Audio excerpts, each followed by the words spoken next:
Thank you, Chair. Good afternoon, ladies and gents. Thank you for the opportunity for the seminar to share my experience from two perspectives. One as a Chief Fire Officer in a Metropolitan Brigade, the other as a project executive leading on two projects in that hierarchy, Tier 2 projects, which was fires in the built environment and fires under demolition and construction. So my experience started before I became Chief, and I was a senior officer 3 or 4 years ago, and I was set an objective, or asked to, on behalf of my organisation, provide assurance that we were operationally prepared both as firefighters and as incident commanders to deal with incidents. No small mean task, I'm sure everybody's happy doing that. So as part of this, I engaged with some organisational psychologists, and we developed a diagnostic tool to assess situational judgment, linked in with the health and safety perspective of human factors. Good news is, overall we felt that we were operationally prepared, but like in every organisation, there was areas for improvement. And the theme that centred around for us was around familiarity. What I mean by familiarity is the use of previous experiences or out-of-date guidance learnt some time ago to base decision-making on. Some may say recognition prime decision-making at its worst.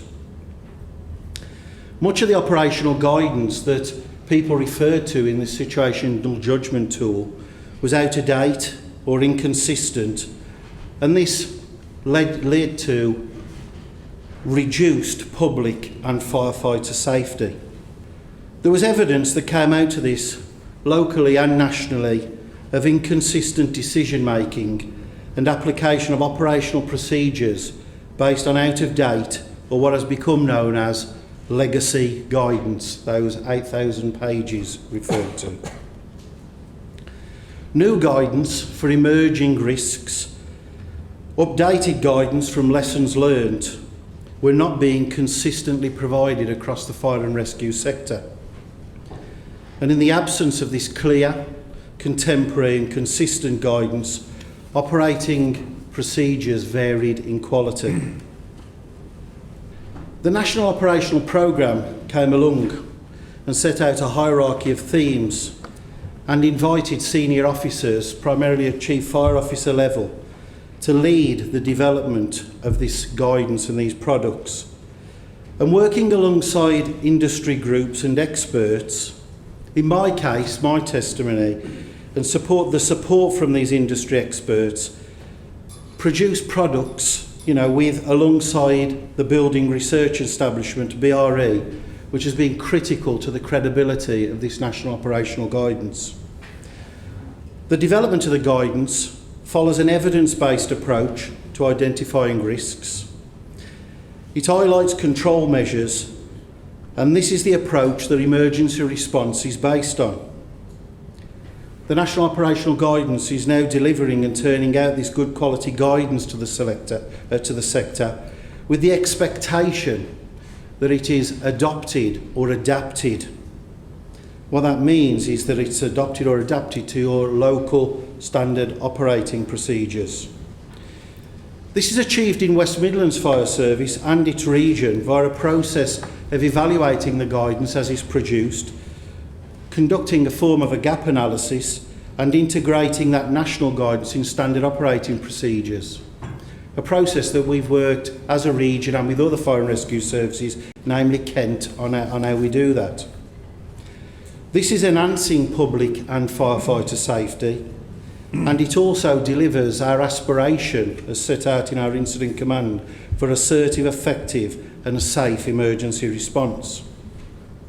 So the success of this programme, gives me an opportunity as a user and part providing this to recognise that the sector can deliver successful improvement. Recognition should go to LAFIPA for having the foresight and the conviction to kickstart the programme and underpin the NOG programme with its programme team. Also to Roy, as a member of the NOG board, if I may, for encouraging senior officers such as myself, to take part and deliver the component projects that are much needed in the sector.